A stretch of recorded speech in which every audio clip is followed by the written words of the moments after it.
Friends, आज हम हमारी कक्षा 1 की हिंदी पाठ्यपुस्तक का 9वां अध्याय पढ़ेंगे, जिसमें हम ट, बड़ा ऊ, ध और बड़े ऊ की मात्रा के बारे में जानकारी प्राप्त करेंगे। आइए पढ़ना शुरू करते हैं। ये जो चित्र आपको दिखाई दे रहा है, ये एक सब्जी है ना। और ये कहेंगे कि ये हर सब्जी की शान है ना। और इसे टमाटर कहते हैं। यह लाल रंग का होता है पकने के बाद, और जब ये कच्चा होता है तो ये हरे रंग का होता है। इसका स्वाद खट्टा होता है। टमाटर जो शब्द है वो ट वर्ण से शुरू होता है। ट वर्ण को इस तरह से लिखा जाता है। टमाटर देखो कितना लाल, सब्जी में मिलकर करे कमाल, है ना। टमाटर कितना लाल है और ये सब्जी में मिलकर कमाल कर देता है, जादू कर देता है। ठीक है, अब आप ट से शुरू होने वाले कुछ और शब्द बनाओगे और अपनी नोटबुक में लिखोगे। उसके बाद ये, क्या आप इससे परिचित हो, इसे जानते हो? शायद आप में से इसे शायद ही कोई जानता हो, है ना। सभी तो नहीं जानते। ये ऊन है ना। आजकल बने बनाए स्वेटर सब लोग पहनते हैं, टोपे मोजे, लेकिन पहले हाथों से बहुत ज़्यादा बुनाई की जाती थी और हाथ से बनी हुई स्वेटर, बुनी हुई स्वेटर, मोजे, टोपे ये पहनते थे। तो ये ऊन का गोला है और इसमें ये जो दो दिखाई दे रहे हैं आपको, ये इसकी सलाइयाँ हैं, है ना। इनसे स्वेटर मतलब गर्म कपड़े बुने जाते हैं। ठीक है,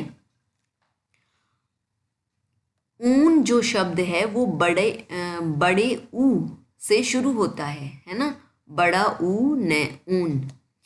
ऊन भेड़ से मिलती है, सारी सर्दी हरती है। हरना मतलब ख़त्म कर देती है, वो छीन लेती है हमसे सारी सर्दी। ऊन कहाँ से मिलती है हमें? भेड़ से मिलती है।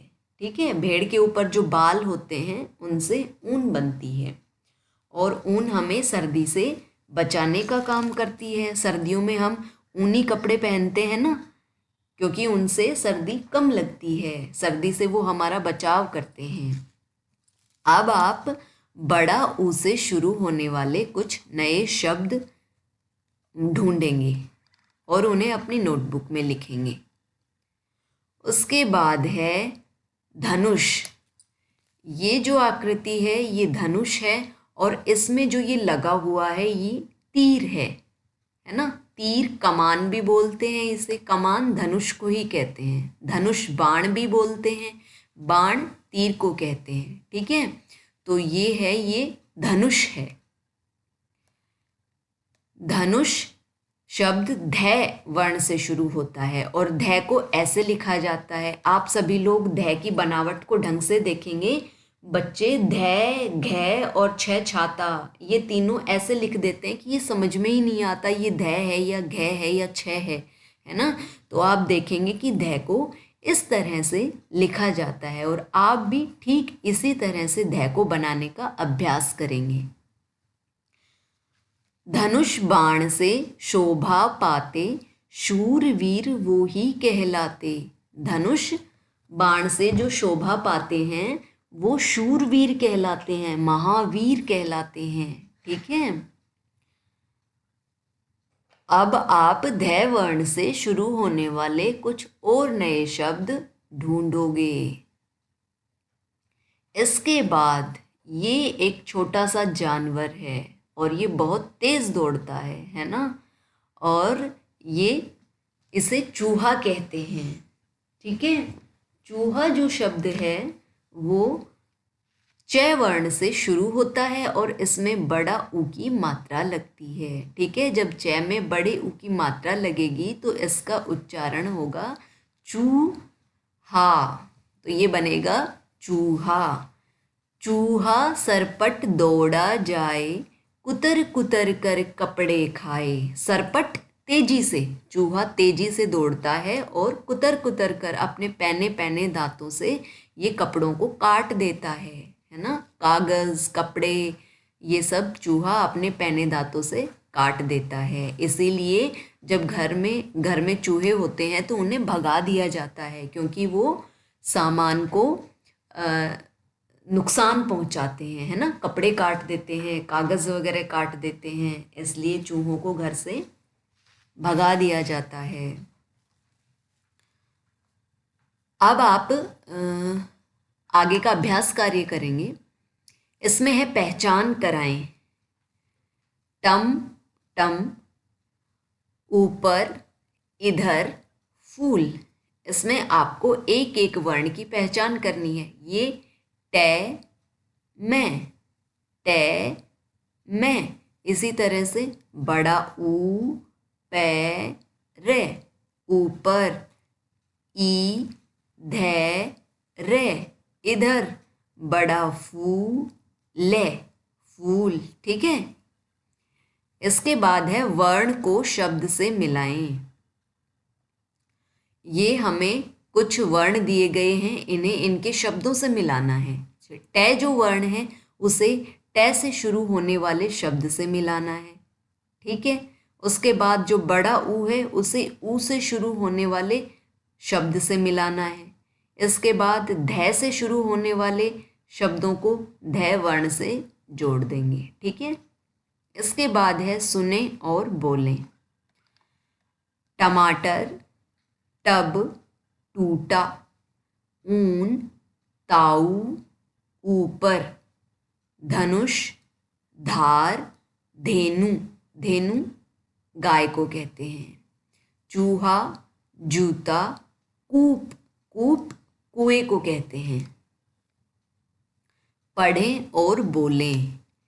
टनाटन, गायक, टिकट, ऊन, ऊबना यानी बोर होना, गुलाब, ऊपर, धीरज, धनवान, बिजूका। बिजूका आपने खेतों में देखा होगा कि पक्षियों को दूर रखने के लिए और नीलगाय वगैरह से फसल को बचाने के लिए एक लकड़ी की आकृति बना के और उसे एक कोई कुर्ता वगैरह पहना दिया जाता है और सिर पर कोई मटकी रख के उसे एक आदमी का रूप दे दिया जाता है ना, ताकि पक्षी ये सोचें कि यहाँ वास्तव में कोई आदमी है, जानवर ये सोचें कि वहाँ कोई आदमी खड़ा है, इसलिए ये सोच के वो उस खेत में ना आए और फसल को हानि ना पहुँचाए।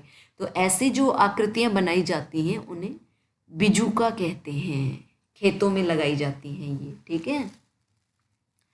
धनिया, धूप, चाकू, घूमर, धूल, अचूक, अचूक जो चूके ना।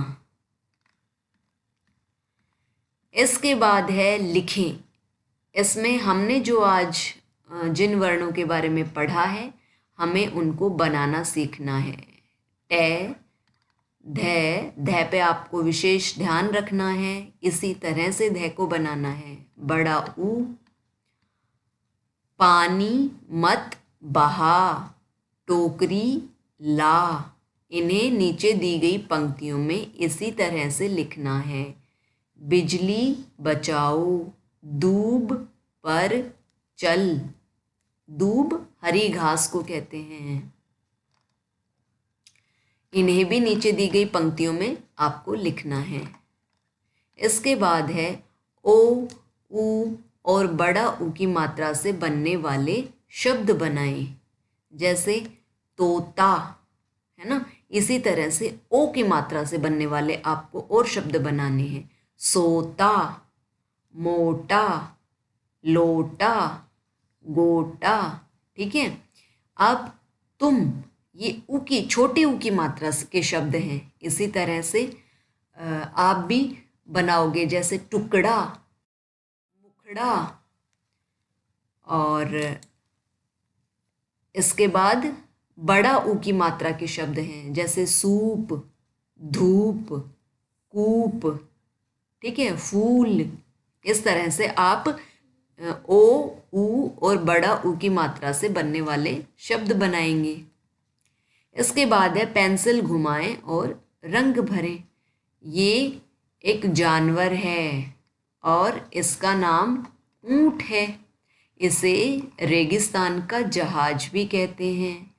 आपको इसके ऊपर पेंसिल फिरानी है और फिर इसमें रंग भरना है, और इसमें छाते की तरह आप रंग बिरंगा रंग नहीं भरेंगे, बल्कि ऊंट का जो वास्तविक रंग होता है वही भरने का प्रयास करेंगे। ठीक है, तो ये आपका गृह कार्य है। जिनके पास पुस्तक है वो ये काम पुस्तक में करेंगे, और जिनके पास नहीं है वो ये काम नोटबुक में करेंगे। ठीक है, आज बस इतना ही। धन्यवाद।